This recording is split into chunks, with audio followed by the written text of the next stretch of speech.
Grand Rising, Grand Rising, Grand Rising. I'm making content today, baby. I'm making content. I hope everybody got some good sleep, good rest, woke up in good vibes. Hope you're feeling great. Hope you're feeling good as I'm feeling today. Make sure you like, share, subscribe. If you're new to the page, please subscribe, man. And like I said, man, hey, they say, hey, how you gonna get love if you don't show no love? So hey, donate, man. It's at the bottom. And right now, I gotta speak plain to people, because I can see by the emails that I'm getting that I don't want people to be confused. I want people to understand exactly what I'm saying. So, one of the emails says, they keep saying, why do I keep saying that I'm the Messiah? Your mama's the Messiah. Your cousin's the Messiah. Your aunt's the Messiah. I say this because us as blacks, we have been given how do you say it? We have been given a script. I'll use script because script is how people go by a movie. They know the lines. They got it. And they had given us a script. The script they had given us is that there is a man going to return. Not only that, they showed you a picture of him. They showed you a picture of a white man with long hair, blue eyes, nails in his hand, and he went up in the sky. That's the picture they showed you. And they gave you a name. They said his name is Jesus. They say he's the Son of God. Now let's be honest. If Jesus, the man that they say is Jesus, who's supposed to be coming back, if he's white, now listen, this page is for the uplifting and the building of our people. It ain't no racist shit here, okay? But I have to speak plain so people can understand what I'm saying. And why the hell do we always gotta, what's the word I'm looking for? Why do we gotta always try to make what we say fit for other people to hear us? Fuck all that. Listen, I'm speaking to black people, all right? If we're waiting for a white man to come back and save us, then we are all fucked. How do you know that? Look at history. Look what they did to your ancestors. And this ain't no bitterness. This ain't anger. This is facts. This is real shit. Okay? And forgive me. It's my passion. But don't misunderstand what I'm saying. Hear me clearly. Okay? That's what I want you to hear me clearly. The script they have given us is we're supposed to be waiting for somebody to save us in the last days. And he just so happens to be white, and his name just so happens to be Jesus. Okay. The reason I keep telling you that I'm the Messiah, you're the Messiah, your mama the Messiah, your sister the Messiah, and all of these, the Messiah, because I just did a teaching. I did a teaching, are you waiting on Jesus? Right? Then I did a teaching about who is the Antichrist, who is the Dajjal, okay? And in those teachings, I told you, when I said, are you waiting on Jesus? I said, no, we ain't waiting on Jesus because we know who Jesus is. We understand what they're trying to say. And apparently you don't understand, so let me make it known so you can understand, okay? In the teaching I put up, who's the Antichrist or who's the Dajjal, I start speaking about a historian named Josephus, okay? Josephus he's a historian that a lot of people depend on. But what people don't understand is Josephus rewrote a lot of stuff that Manetho wrote. And Manetho was an Egyptian. Listen. Third eye open. Josephus rewrote stuff. And he sided with the Romans. That's why his name was Flavius Josephus. Listen to me. So a lot of stuff Josephus was writing, he just rewriting what somebody else wrote. But one thing that Josephus wrote Like I said in the video, who is the Antichrist, Dajjal, I said Josephus did a writing on a man called the Egyptian, who was a rebel, okay? Now, with that being said, let me explain it to you. Because we're over here, we study and we read everything. We ain't afraid to pick up a book. And I'll say it once again, knowledge is power. Listen, the reason knowledge is power, because how can you, if you don't know something, then you're ignorant to it. You have no power to that. You don't know nothing about it, okay? Now, back to what I was saying. The Egyptians were black. The original Egyptians was black. So, when they start speaking, when Josephus was writing, listen, when they asked him about Jesus, just go back and watch the video. Watch the video. Who is the Antichrist? Dajjal. I tell you, Josephus, with all the stuff that he was supposed to know, it said he lived near the Messiah, or he lived near Christ. He kept in touch with people who knew of Christ, like the Sanhedrin and stuff, but he actually never seen him. And he only wrote 2 things about this Jesus Christ, the one that's supposed to got crucified by Pilate and rose on the 3rd day and ascended into heaven. The white guy, Jesus, that the Roman Catholic Church came up with. I say he only wrote 2 things. Let me show you, man, how the Most High, how the creator of the universe can reveal things when your third eye is open. So when you go and you look up what Josephus wrote about the Egyptian rebel, guess how many references he wrote about him? 2. Now listen. The Egyptian, what they wrote about Christ being a prophet, okay? It was the Egyptian who was a black man. Listen. What they don't want you to know is that this Egyptian had followers following him, and they was coming to bring the pain. They was fighting the Romans. So when I say you're the Messiah, I'm the Messiah, your mama the Messiah, listen, our freedom is the Messiah comes back in us. When you're ready to get free, you will pick up arms and you'll go at it. And I'm not telling nobody to go do anything. Just listen. I got to speak like that so you can understand. It's like people slow nowadays. He was a rebel and he fought them and he got away. Some got caught. The ones that got caught, they got punished. They got crucified. That's what Rome do.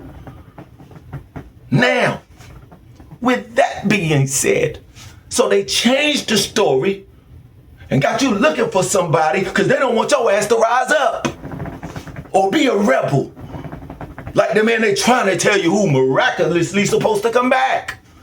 Yeah, the Messiah comes back. He comes back in you. Maybe when I go ahead and live this life and I die and I come back, maybe I come back with some people ready to go to war. Huh? These niggas act like they scared as hell. And you can't speak like I'm speaking. You speak like, hell, they probably got me on they're probably on the watch list right now just because I said that. But guess what? I want you to know. Okay? And with that being said, I'm at 8 minutes. Let's go ahead and read. And this is offline. Listen, I'll put it on the screen for you to see it. It says Josephus, in his writings, discusses an Egyptian rebel. And here's why we're going to call him the Egyptian rebel. Because they don't know his name. So we know Jesus ain't nobody. That's who the Roman Catholic made up for you. This was a brother. Listen. Josephus, in his writings, discusses an Egyptian rebel who led a group of followers into the wilderness, aiming to overthrow the Roman rule in Jerusalem. See? This Egyptian, described as a false prophet, listen, gathered around 30,000 people and led them to the Mount of Olives. See? Ain't that where the white Jesus supposed to be preaching at? Nah, that's where they was getting down there, boy, fighting. Listen to this. This Egyptian, described as a false prophet, gathered around 30,000 people and led them to the Mount of Olives, intending to breach Jerusalem's defenses. What? Josephus's account, particularly in the Jewish war, provides a detailed narrative of this event, including the Egyptians' motivations and the subsequent Romans' response. Now, we're going to read that today. Like I said, knowledge is power, man. If you ain't read it, you don't know it. Here we go. Here's a more detailed breakdown. The Egyptian rebel. Josephus identifies this individual as an Egyptian who presented himself as a prophet. Listen, the revolt. He led a large group of followers, estimated at 30,000, out of the wilderness towards Jerusalem, seeking to conquer the city and establish his rule. Listen. Josephus's account. Josephus's writing, particularly the Jewish war and antiquities of the Jews, are primarily the sources for this event. And we're going to read both of those references that he wrote. Just like when he talks about the white boy Jesus, he only had 2 references too. See, you can only lie but so much. See, if you tell a lie, you got to keep up with that lie. Here we go. Context. The revolt is placed during the reign of Nero and the procuratorship of Felix in Judea, placing it within the broader context of Roman-Jewish tensions. Listen, this is why I was saying the lady Lena Einhorn, who wrote the book A Shift in Time, the person they was trying to make didn't fit. The Egyptian is the one who they trying to, they want to give you a miraculous white man that got crucified, nails in his hand, and rose on the 3rd day and ascended into heaven, and he's supposed to come back and say, instead of telling you the Egyptian who was a rebel was going to their ass and he had to get away. Huh? Listen, man.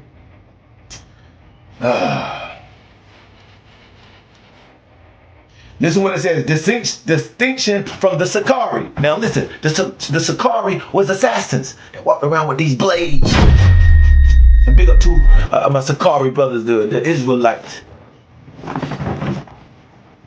But Josephus does not link the Egyptian with the Sicarii. He wasn't linked with the assassins.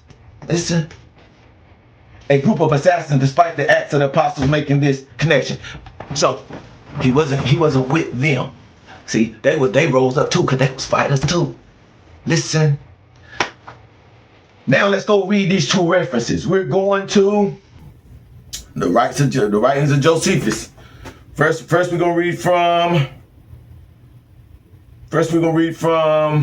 the Wars of the Jews. Josephus, The Wars of the Jews, Book 2, Chapter 13, Section 5. Listen. But there was an Egyptian. This is Josephus' writings. But there was an Egyptian, false prophet, that did the Jews more mischief than former. He was a cheat. Listen. And pretended to be a prophet also. Keep in mind, like I'm telling you, Josephus wrote what Manetho wrote, and then he sided with the Romans. Whether you want to believe that or not, man, hey, it's up to you. But there was an Egyptian false prophet that did the Jews more mischief than the former.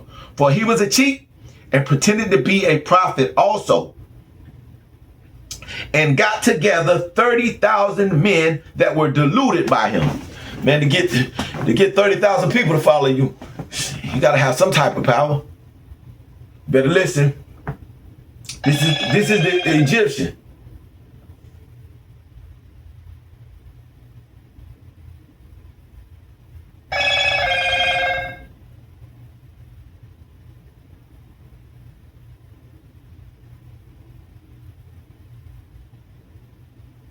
I'm sorry, y'all.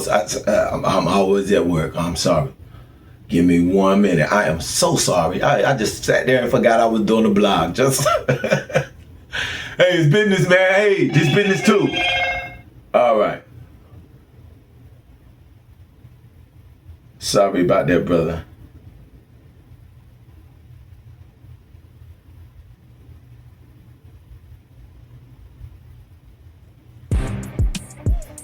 All right, here we go. Back to the reading of Josephus. But there was an Egyptian false prophet that did the Jews more mischief than the former. For he was a cheat and pretended to be a prophet also, and got together 30,000 men that were deluded by him. These he led round about from the wilderness to the mount, which was called the Mount of Olives, and was ready to break into Jerusalem by force from that place. And if he could but once conquer the Roman garrison, where the Romans was fortified at, listen, and the people, he intended to domineer over them by the assistance of those guards of his that were to break into the city with him. But Felix prevented his attempt. Felix was for the Romans, and met him with his Roman soldiers, while all the people assisted him in his attack upon them, insomuch that when it came to a battle, the Egyptian, listen, they said the Egyptian ran. I believe it got thick and he had to get up out of there. You mean to tell me you ain't never been in a situation you might be throwing them hands? It's a bigot right here. And somebody snuff you out of the way and you got to get low so you can. I'm just saying, I don't know. I'm just saying, maybe that could have happened and you might be outnumbered. So then you got to get on your, get to running. I'm just saying, I'm just trying to paint a situation like that could maybe happen. Maybe that's what happened. I don't think he ran because he was a coward. You gotta see, you gotta understand how the enemy speak with the forked tongue. I done told y'all about that. If y'all don't watch my videos, you gotta understand how they write about us. This is another reason I know that the Egyptian was black. And the Egyptians are black. Ancient Kemetic spirituality, third eye open. You know where that third eye at right here. Third eye open. Here we go. But Felix prevented his attempt, and met him with Roman soldiers, while all the people assisted him in his attack upon them, insomuch that when it came to a battle, the Egyptian ran away with a few others. Now, it said he had 30,000 with him. Now, it's always been a big discussion, they always can't seem to see eye to eye, because they said that it was 30,000 of them that came with him to fight, but when it broke off like I just said, and he had to get away, him and 4,000 others dipped. They had to dip because they was outnumbered. This is where they seem to have a problem at. So it says, in so much that when it came to the battle, and the way they're writing it, they don't want you to know that somebody stood up to the Romans. No black people. They don't want you to know that. That's why they was telling. They took forever to let you know that Hannibal was black. They don't want you to know nobody went against Rome. They don't want you to know that, especially not your people. No, don't let them niggas know that somebody stood up. Then they'll understand the real meaning of Jesus. Jesus stood up and fought, nigga. Now, his name wasn't Jesus. He was the Egyptian, and we're gonna go with that. With that being said, listen. The Egyptian ran away and with a few others, while the greatest part of those that were with him were either destroyed, listen, or taken alive. The ones that was killed in the battle was killed. The ones that was taken alive was crucified by Rome. Listen. So they had to come up with a story that they put somebody on the cross. Look, man, third eye open. But the rest of the multitude was dispersed, everyone to their own homes, and there concealed themselves. They said they went into hiding. Listen.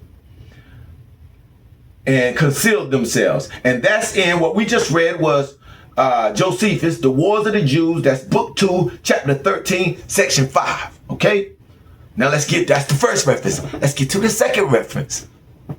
All you gotta do is go watch the video I just posted. Who is the Antichrist Dajjal? I go in there and we give you Josephus on Jesus. And he only had 2 references too. Now why when you get to the Egyptian, you only got 2 references? See? Here we go. And we're reading now the Antiquities of the Jews, book 20, chapter 8, section 6. Don't hurt to pick up a book and read, boy. You'll find out so much. You ain't gotta be ignorant and be in the dark. Listen. Moreover, there came out of Egypt about this time to Jerusalem one that said he was a prophet, and advised the multitude of the common people to go along with him to the Mount of Olives, as it was called, which lay over against the city. Let me stop right here. When they wrote it in the Bible, they say he went to the Mount of Olives to teach and preach. He was at the Mount of Olives telling them niggas to sharpen their swords, get your shields, get your slings. Oh, it's about to go down. They don't want you to know that. They want you to be docile. I want you to be looking for somebody to come. Nah. Listen to this, man. Let me start over. Moreover, there came out of Egypt about this time to Jerusalem one that said he was a prophet and advised the multitude of the common people to go along with him to the Mount of Olives, as it was called, which lay over against the city and at the distance of 5 furlongs. He said further that he would show them from hence how at his command the walls of Jerusalem would fall down. Now, when you go read that in the gospel, he said, y'all sitting here looking at this building. He said, don't you know I could tear this down and bring it back up? And they was like, man, I took our people so many years to build this building. You talking about you gonna tear it down and rebuild it in 3 days? That's where he really said that other stuff is the shit they added. Hear me? Man, get your third eye open, man, so you can see. Please. He said further that he would show them from hence how at his command the walls of Jerusalem would fall down. And he promised them that he would procure, this is the Egyptian, and he promised them he would procure them an entrance into the city through those walls when they were falling down. Now when Felix was informed of these things, now look, somebody went and warned them, somebody went and told on them. Your own people be the one to do it to you. Because that's really probably what happened. Ain't nothing changed with our people.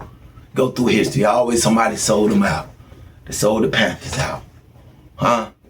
They sold out every movement, everything. Man, they sold out everything.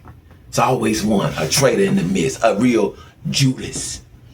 Listen, because you got some people that love their oppressor. What is that? What do they call that? It's a syndrome, a Stockholm syndrome. They love their oppressor. They love massa. Listen what it says.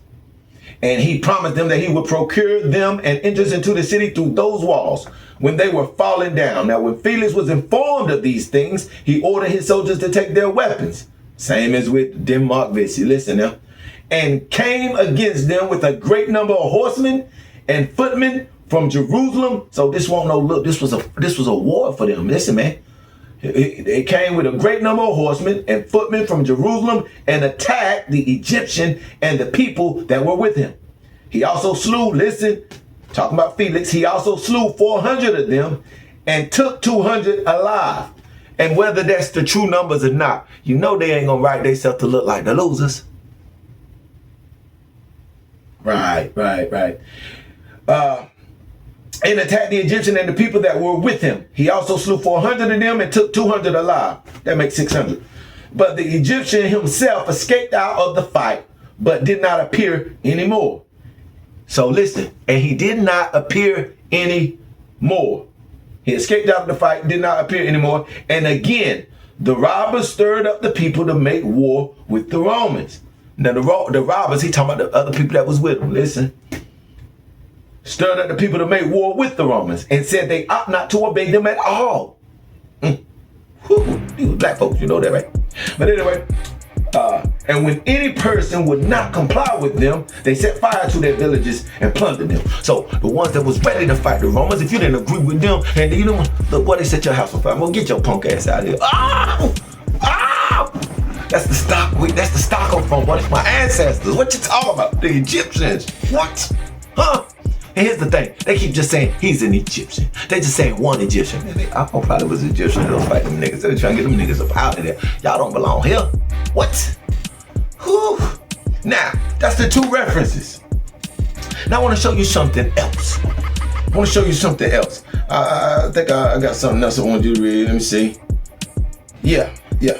So, it said the Egyptian escaped out of there, never to be seen no more. Now, here's a website. This is a website I was on. I want you to check it out. It's called The Historicity of the Egyptian Insurrectionists. And then it says it was mentioned in Acts 21 and 38. So look, this is what we're going to do. Wait, give me a minute.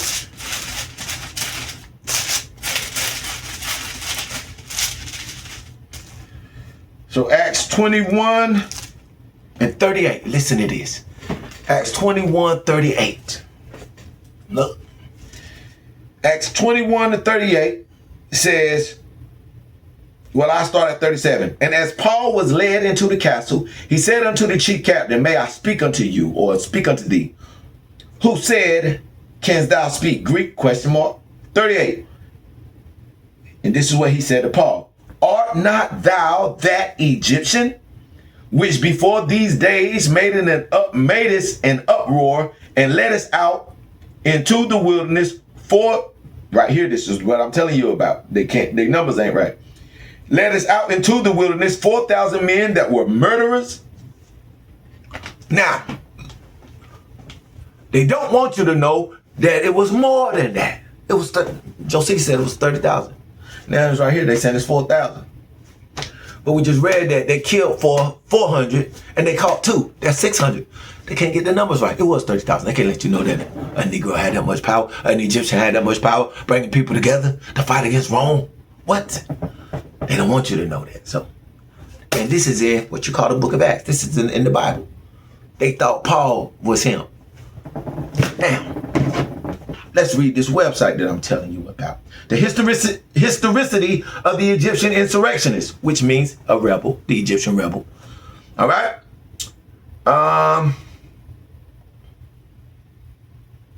Go straight. I want to go straight to, listen to this. Thus, I'll put it on the screen for you to see. It says, thus, in this odd episode of Judean history, a false prophet and insurrectionist from Egypt stirred up a mob and then ran off into the wilderness. See, they're going to try to make him look like it was a coward. Don't go for that. Stirred up a mob and then ran off into the wilderness, even at the latter time that Josephus wrote. He had never been seen again. We ain't looking for nobody to come back. The Egyptian comes back in us, not no Messiah. Listen. Stirred up a mob and then ran off into the wilderness, even at the latter time that Josephus wrote. He had never been seen again. The events of Acts 21, that's what we just read, where they confused Paul with an Egyptian. The events of Acts 21 would not have been not any Egyptian, the Egyptian rebel. Okay? They got him confused with that, with him. Listen, the events of the Acts 21 would not have been very long after the Egyptians attempted an uprising. Therefore, it comes as little surprise that when a violent mob erupted in the streets of Jerusalem again, and they're talking about when Paul came, they remember Paul preaching around, and they say, hey man, who is this man that we just got through with?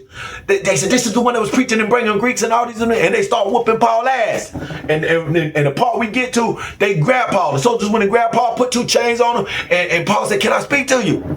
And then he said, no, ain't you the Egyptian? The one that started this mess? Because he got away, remember? Never to be seen again.